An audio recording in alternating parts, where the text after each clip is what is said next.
We are a body like Bruce, and we just came across this particular video from this particular man, and without further ado, this is what he says, and we'll follow up by refuting it with what we just discovered, realized, looking at this person and the other one that he mentions in the videos, information from a couple of years back through this certain magazine. If anyone had a spare copy of that magazine, we'd like that. Get hold of us and you can probably send it to us, or at least give us some decent photos of it so we can examine it even further.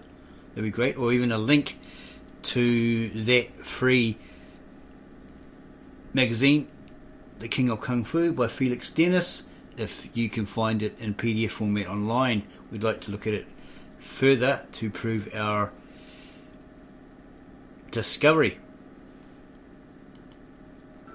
The Kung Fu genius, Alex Richter, he done a deep dive on this a couple of years ago. I think it's one of his best performing videos on his channel. And recently, he done a video that showed photos at the back of the book, Bruce Lee, The King of Kung Fu, that was issued on the 1st of January 1974. We're on the... So that's the book we're actually looking for. Let us know if you can find it in PDF format, free online. The necklace Bruce is wearing, there's a cocaine spoon. It's clearly a cocaine spoon here. Anyone who knows anything about this sort of thing. And I didn't see it in any other photos, it's just that particular photo shoot.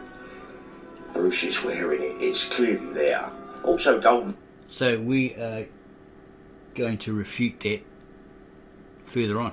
Bell done a video on this, explaining the subject, and Tom Bleecker, Linda Lee's ex-husband, and the author of Unsettled Matters, The Life and Death of Bruce Lee, he has done a video on this as well. And of course Matthew Polly, who done Bruce Lee a lot. So we're going to look at those videos as well as soon as we find them. That wonderful book that was released in 2018, I do believe. I've told you this many times. Brilliant read, really, really cool. Matthew has spoken about this on plenty of interviews. Some letters came out showing that Bruce Lee had something of a cocaine habit. They were just auctioned off about a couple months ago after my book came out. And so that... So we also have done a video on this particular book, and we've examined the book and the supposed letters, drug letters of Bruce Lee, and we believe they're taken out of context. They say, oh, he's speaking in code for Bob Baker to send him some cocaine, all this sort of stuff. We don't believe that to be true, unless the evidence obviously proves it beyond doubt, proves it irrefutable. But if I wrote a letter to somebody and said, hey, yeah, I'm here in Thailand and it's freaking hot and there's no real cold drinks over here, or decent drinks, the food is crap, makes me feel sick or whatever, as Bruce Lee was saying in letters about him being in Thailand doing The Big Boss. The food was terrible and he was dying for a certain kind of food. He could have requested they send him, certain drinks like Coca-Cola or something like that, something to cool his thirst. It may not necessarily have been code to Bob Baker. It could have been one of those directors, I forgot his name. Could have been a letter written to that guy, but who knows? We'd have to have a look at it again. I think we looked at it and it's specifically Bob Baker. But yeah, he could be legitimately asking for a tray of Coca-Cola, not Coke. Doesn't really change my perspective on Bruce. I always sort of viewed him as kind of an actor who was trying to be like Steve McQueen, but it's a little more extreme than just smoking some pot and eating a few hash brownies. There was letters written by Bruce to his drug dealer in California, asking him to ship more cocaine over. So what I'm going to do today, I'm going to go through it. It's a little bit of an impromptu video, a little bit more relaxed than I normally do. I'm going to sort of go through it with you and give you my opinion on it all. Now, it is a controversial subject, but we're talking about the late 60s and early 70s.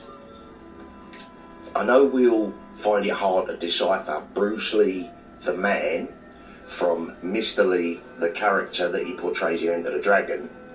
But Bruce Lee was an actor, martial artist as well, obviously, but he was an actor, a human being, with his own flaws and faults like the rest of us.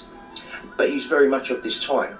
You know, John Lennon, Jimi Hendrix, Elvis, James Dean, Steve McQueen, James Coburn, all these Hollywood A-listers, and we could go on, listing them off for hours. Roman Polanski, Sharon Tate, you know, they was all at it at that time. And I do think at the time as well, cocaine doesn't have that same stigma that it has today. We all know it's highly addictive, very detrimental to your health. So yeah, I thought I'd go through the article with you and give you my comments.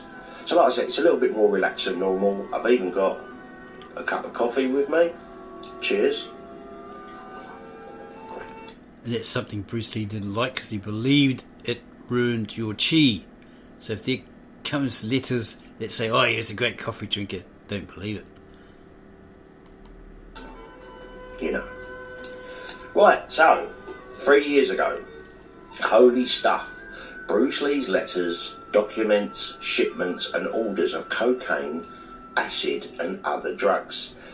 Now this is another thing. I mean, I remember seeing the Sun newspaper and they had, I think the headline, it was crazy, enter the drug den.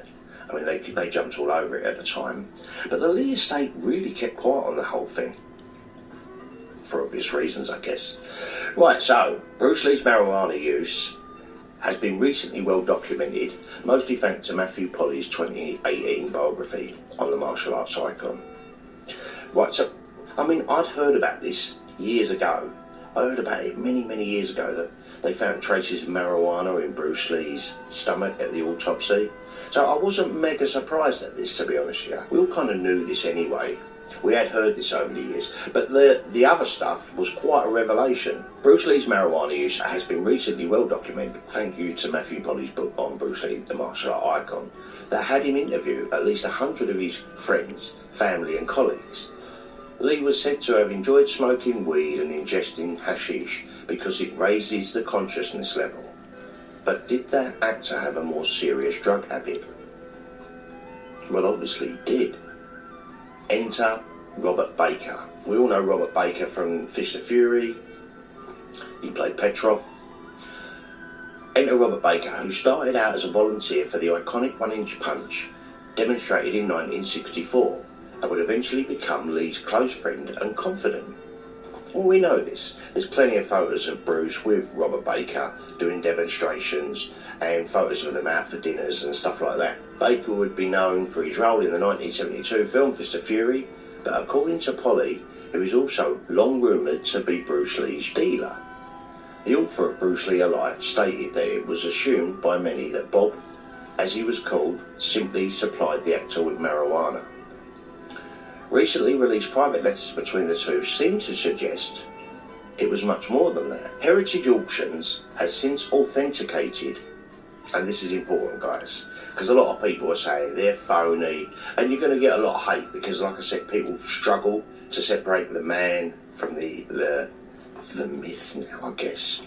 Heritage Auctions has authenticated and put up various memorabilia from Bob Baker's Bruce Lee collection on sale, which includes over 50 letters that Bruce and his wife Linda sent him through the years. Most of them were handwritten, and many used Lee's personal Jeet Kune Do letterhead stationery, like I mentioned before. These personal correspondence discussed various topics such as their developing friendship, plans for their careers, Bruce Lee's back injury, and perhaps more striking, it also contains numerous references to drugs, including marijuana, as well as cocaine. Right, blah, blah, blah, blah, blah. It goes through a lot of it. I actually want to go through the letters with you. So, there's one typed letter that Bruce Lee typed, and this was dated 15th of December 1969, and it was sent from Los Angeles. A personal letter to thank you for bringing me the stuffs, especially the pipe and painting. I think Bruce Lee refers to marijuana as stuffs or holy stuffs. No big real deal. I mean, we're talking, like I said, 1969, the Beatles, you name them, all of them, the Stones, everyone was at it. And it's, you know, the whole Timothy Leary, Woodstock movement, tune in, turn on and drop out. So, 2nd of February 1970, it was a brief but definitely enjoyable get-together. Thank you again for the holy stuff. So Bob's obviously brought over Bruce some weed or ganja. I think they called it ganja back then. March 6th, 1970. By the way, wouldn't mind going in with you for some of those holy stuff before leaving for Hong Kong. Now, I don't know how illegal. I think it was quite illegal over in Hong Kong at the time. Correct me in the comments down below, guys, because I'm kind of riffing here. I don't really know the details. March 11th, 1970. I'm planning to leave for Hong Kong on April 1st, and definitely would like to store up on some holy stuff to bring over there. See if you can come up with something good. The paper that I had tastes kind of sweet and definitely adds to it. See if you can get some good tasting paper. You obviously enjoyed the experience. Right, March 17th, 1970. Though I have little recollection of what happened, he sounded like he was stoned. Anyway, I know that I enjoyed your stay and I'm looking forward to a visit from you. Thank you for the stuffs and do take care and have fun. Love, peace and brotherhood, Bruce. P.S. I can't think of the 6 items, but I think you have a better memory. That's a little bit, I don't know what that means. Right, this is M pills. Does anyone know what the M pills are? I don't think MDMA was out then, which is now known as ecstasy. I really don't know what M pills are. Right, this is April 22nd, 1970. A quick letter to thank you personally for the wonderful gifts. I enjoyed them very much. By the way, when and if you can, come down. Do get more 1-inch boards plus some M pills. They do give me tremendous experience. Coben likes some of them. I'll give some to him when I get them. Does anyone know what M pills are? I haven't got a clue. Right, counselling and order and trying to quit. This is June 17th, 1970. I told Linda to call you to forget about the stuff because I really don't need them in my training. I feel that I have gained in trying them, but excessive indulgence of them isn't my road in Jeet Kune Do. Trying to quit, but as we know, it didn't obviously work out that way. June 30th, 1970. Now this is all before the big boss. So this is around, he was, you know, he'd done the Green Hornet, bit parts in Marlowe and a few other TV series. June 30th, 1970. Again, thank you for your generous supply of paper. That would seem to last a lifetime. Quite harmless. Anyway, when you go back to work, I need more papers, plus I can't remember what. Anyway, you'll remember. That was on October 8th, 1970. December 16th, 1970. It takes me a day to get back to myself to write this letter to thank you once more for everything. Particularly those super duper. Wonder what super duper is. We had some wonderful moments. February 25th, 1971. Just a thank you, Bob. Now, organising a secret meet-up on the 22nd of June, 1971. I plan to come up, depending on when I finish shooting, from July, Friday night, 2nd, to probably Tuesday or Wednesday the 7th. One thought here, I might come up and fly with Teresa. Who's Teresa? She'll probably stay Friday night, July 2nd, and Saturday night, July 3rd, and leave Sunday, July 4th, afternoon or so. The question is it convenient for Bev, he crossed out Beth and wrote Bev, and the kids to spend Friday night, Saturday and Sunday morning at her mother or somewhere, and to make up some convenient jazz, for I don't want Bev to know about this. Of course it has to be convenient or else forget it. My mother and everyone else is at my house now, and remember, only if it's convenient and flow and everything is cool. Right, from Thailand, while filming The Big Boss, August 3rd, 1971. Thailand is full of G. I'm assuming that's ganja. But I have very little time for it though. I have to say it's extremely good. Again from Thailand, August 23, 1971. By the way, the G in Bangkok is holy indeed. I understand Hong Kong is super lousy, so obviously the ganja in Thailand is a lot better. Now this is after Bruce had moved to Hong Kong, February 28, 1972. I'm still in the process of adapting my life here. By the way, what is the advice on the possibility of shipping some coke to me? Drop me a line on that. I mean, that's quite serious. Cocaine. Right, this is planning the order and shipments of various drugs along with a firearm. Paranoia does actually come with doing cocaine. We've all seen Scarface, we know. And this is from late 1972.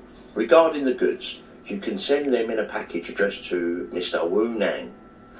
We know who Wu Nang was, I think he was Bruce Lee's butler, and he's the one that gets kicked with the airbag in Way of the Dragon out the back of the restaurant. Golden Harvest Studio, 1412, Tung Yin Buildings, 100 Nathan Road. The goodies list can be 1 coke in large amounts, acid in fair amounts, I mean LSD, acid, I mean that will take you to the moon, I mean that's trippy, that's really trippy. But then again, have you seen some of the outfits that Bruce Lee wore around about that time? If you couldn't tell, I mean, they were far out. Hash or brass, the former can be more, while the latter even cleaned. It has to be carefully packed. As to what you put the above with, you know better. Inside books, clothing or whatever. B. Also, when I come, I would like to have some more goodies ready for shipping, including finding me a real classy D-ringer? D-ringer? What's a D-ringer? Derringer. From the shops, collection or whatnot. Also... Okay, so basically, yeah, there's evidence there that he's doing these hard drugs. Okay, but our main concern is the claim that he's wearing a Coke spoon around his neck. Okay, so here's photos, supposedly, there's quite a lot of them, of him with that particular Coke spoon around his neck. Would he make it that obvious if someone else knew what it was? Would they not question him in his day? Why have you got a Coke spoon around your neck, Bruce? What would he have said to that? Okay, so we looked at further pictures. Okay, there's one here. Okay, we zoomed it into 240 plus on our computer, and we found there's a line here. See how it goes sort of bent? It looks straight, and then it goes bent there, right angle, and then it curves around, and there's something here, and there's something smaller. We believe this is a pendant. It's a snake. Probably that's an eye. That's its mouth there. It's a snake coming down like that. It's not a spoon. Because why would a Coke spoon have a split there? Okay. And where's the round shape supposedly to hold that amount of Coke? Okay, so we have also, it's very hard to see, a closer picture. Okay, you can see it comes down straight like that, bends, it comes around here, and that looks like a shark head or a snake. It's not a round spoon shape. We can have a look at more pictures here. Okay, we'll go from here. Get rid of this one. There you go, there it is again. Can make it bigger. Goes down there, it's straight, it's a little bit curvy, and it curves around. There's a line here to prove that there's a gap in between. Okay, we haven't added to it, we haven't mucked around with the photo, we haven't done nothing to it, didn't Photoshop it, didn't do anything like that. This looks like an eye, and this looks like a mouth, so that looks like a snake. We don't know what this thing is here, but it may have some sort of jewel attached to it. I'm not sure. Okay, and that's how it hooks to the chain. So it could be two separate chains, or it could be one, and this branches off from that. Okay. So look at the next one. It's a smaller version, same thing. Comes down here, bends a bit, goes straight, bends at right angles, and then there's a snake head here.